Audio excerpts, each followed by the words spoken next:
നമസ്കാരം. ഇൻഫിനിറ്റ് സ്റ്റോറീസിന്റെ പുതിയൊരു അധ്യായത്തിലേക്ക് എല്ലാവർക്കും സ്വാഗതം. നാളെ വൃശ്ചിക മാസത്തിലെ ഏറ്റവും വിശേഷപ്പെട്ട ഏറ്റവും ശക്തിയായ ദിവസമാണ്. നാളെ വൃശ്ചിക മാസത്തിലെ ഏകാദശിയാണ്. അതായത് ഏകാദശികളുടെ രാജാവ് എന്നറിയപ്പെടുന്ന സാക്ഷാൽ ഗുരുവായൂർ ഏകാദശിയാണ്. വൈകുണ്ഠനാഥനായ സാക്ഷാൽ മഹാവിഷ്ണു ഭഗവാനും അമ്മ മഹാമായ ശ്രീ മഹാലക്ഷ്മിയും വൈകുണ്ഠം വിട്ട് ഈ ഭൂമിയിലേക്ക് വരുന്ന ദിവസം. നാളത്തെ ദിവസം വീട്ടിൽ വിളക്ക് കത്തിക്കുന്ന എല്ലാവരും ഞാൻ ഈ പറയുന്ന സമയത്ത് വീട്ടിൽ നിലവിളക്ക് കത്തിക്കണേ.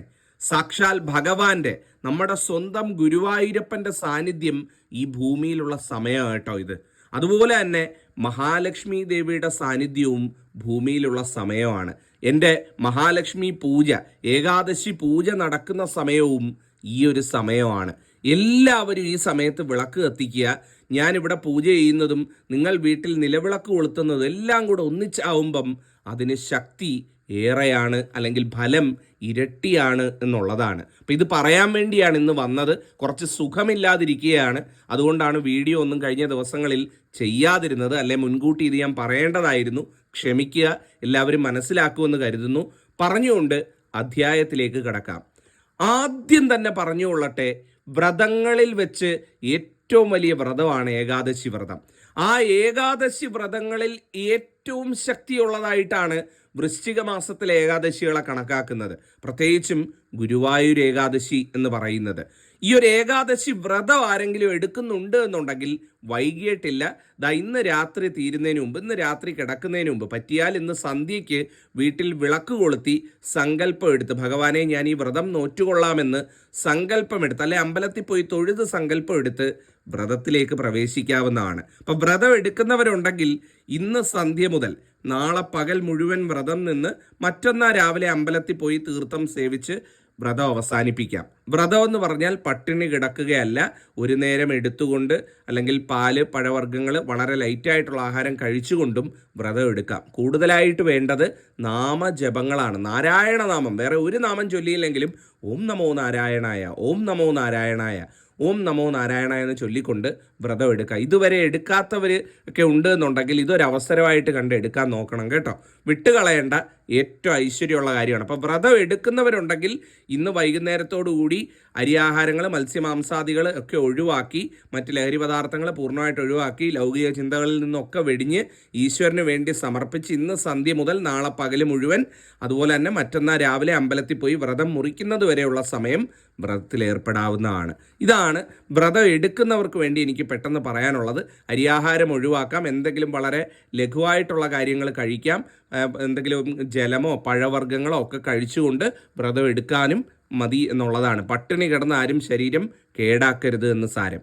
നാളെ വീട്ടിൽ വിളക്ക് കത്തിക്കുന്ന എല്ലാവരും ഞാൻ ഈ സമയം പറഞ്ഞുതരാം. ഈ സമയത്ത് തന്നെ വിളക്ക് കത്തിക്കണം കേട്ടോ.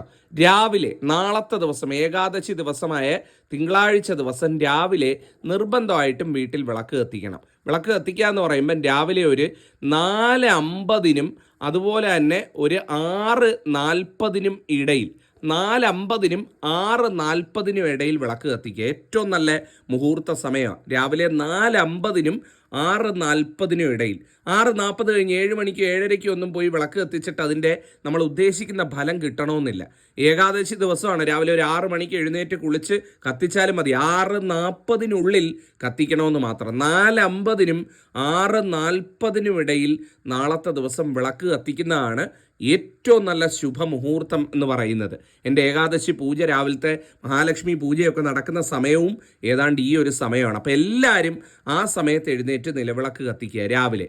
വൈകുന്നേരമാണ് എന്നുണ്ടെങ്കിൽ ഏറ്റവും ശുഭമുഹൂർത്തം 6:12 6:42 ഇടയിലുള്ള മുഹൂർത്തമാണ്.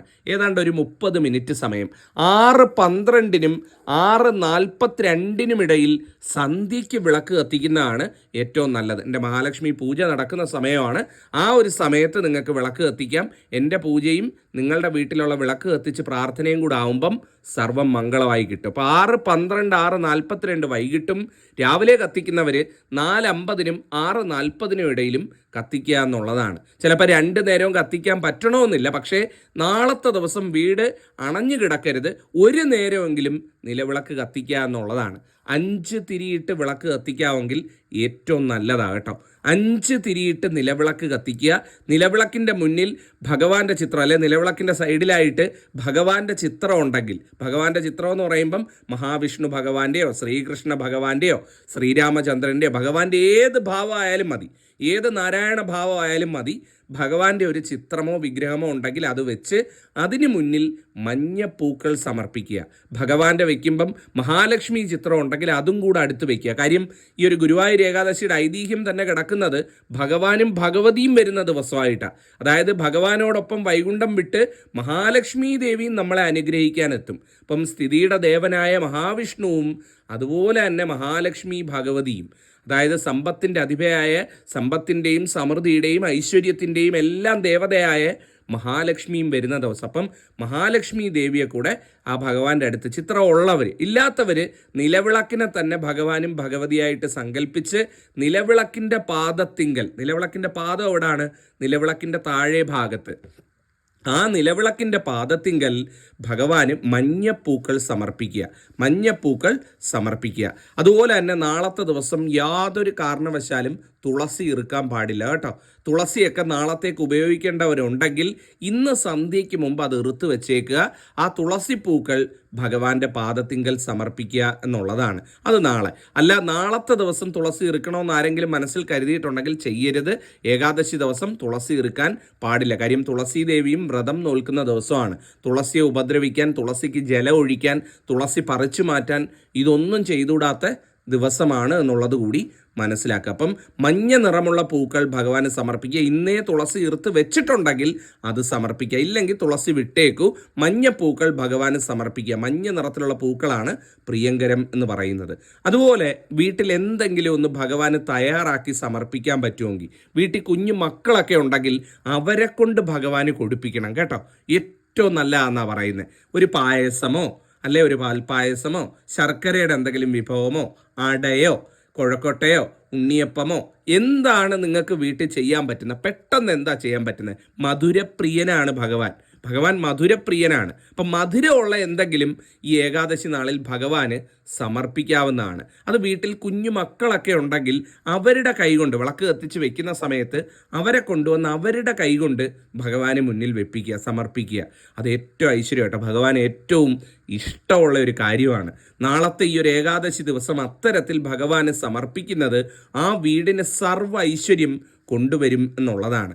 അങ്ങനെ വിളക്ക് തൊഴുന്ന സമയത്ത് ഇരു കൈകളും കൂപ്പിക്കൊണ്ട് ഓം നമോ നാരായണായ എന്ന് നിങ്ങളൊരു 12 തവണ ചൊല്ലുക. എങ്ങനെയാണ്? ഓം നമോ നാരായണായ. അതുപോലെ തന്നെ ഓം ശ്രീം മഹാലക്ഷ്മിയേ നമ. എങ്ങനെയാണ്? ഓം ശ്രീം മഹാലക്ഷ്മിയേ നമ. ഈ 2 മന്ത്രങ്ങൾ ചൊല്ലാൻ വിട്ടുപോകരുത് കേട്ടോ.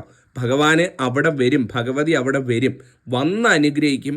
ആ 5 തിരിയിട്ട് നിലവിളക്ക് കത്തിച്ച് നിലവിളക്കിൻ്റെ അടുത്ത് ഭഗവാന്റെയും ഭഗവതിയുടെയും ചിത്രം, ഏത് ചിത്രമാണോ ഉള്ളത് അത് വെച്ച് അതിന് മുന്നിൽ മഞ്ഞപ്പൂക്കൾ സമർപ്പിച്ച് ആ നിലവിളക്കിൻ്റെ ചുവട്ടിൽ, ചിത്രമില്ലാത്തവർ നിലവിളക്കിൻ്റെ പാദത്തിങ്കൽ മഞ്ഞപുഷ്പം സമർപ്പിച്ച് നല്ല കിണ്ടിയിൽ തീർത്ഥജലമൊക്കെ വെച്ച് ഐശ്വര്യമായിട്ട് 5 തിരിയിട്ട നിലവിളക്ക് കത്തിച്ച് ഞാൻ പറഞ്ഞ പോലെ ഒരു നേദ്യവും കൂടെ വെച്ച് അതിന് മുന്നിൽ ആരാണോ ഓം നമോ നാരായണായ ചൊല്ലി പ്രാർത്ഥിക്കുന്നത്, ഓം ശ്രീ മഹാലക്ഷ്മിയെ ചൊല്ലി പ്രാർത്ഥിക്കുന്നത്, ആ വീട്ടിൽ ഭഗവാനും ഭഗവതി എത്തിയിരിക്കും. നിങ്ങളുടെ എന്ത് സങ്കടം നാളെ വിളക്ക് വെച്ച് പ്രാർത്ഥിച്ചാലും അത് നടന്നു കിട്ടിയിരിക്കും. ആ സ്വപ്നം സാക്ഷാത്കരിക്കപ്പെടും, ആ സങ്കടം തീർക്കപ്പെടും, ജീവിതം രക്ഷപ്പെടുന്നതായിരിക്കും. ഒരുപക്ഷെ ഞാൻ ഇന്നിതിവിടെ പറയാനും നിങ്ങളിത് കേൾക്കാനും ഇടയായത് ആ ജഗദീശ്വരൻ്റെ, അമ്മയുടെ, മഹാമായയുടെ, മഹാലക്ഷ്മിയുടെ കൃപയായിരിക്കും. അതുകൊണ്ട് എല്ലാവരും ഇതൊരു നിമിത്തമായിട്ട് കണ്ട് ചെയ്യുക എന്നുള്ളതാണ്.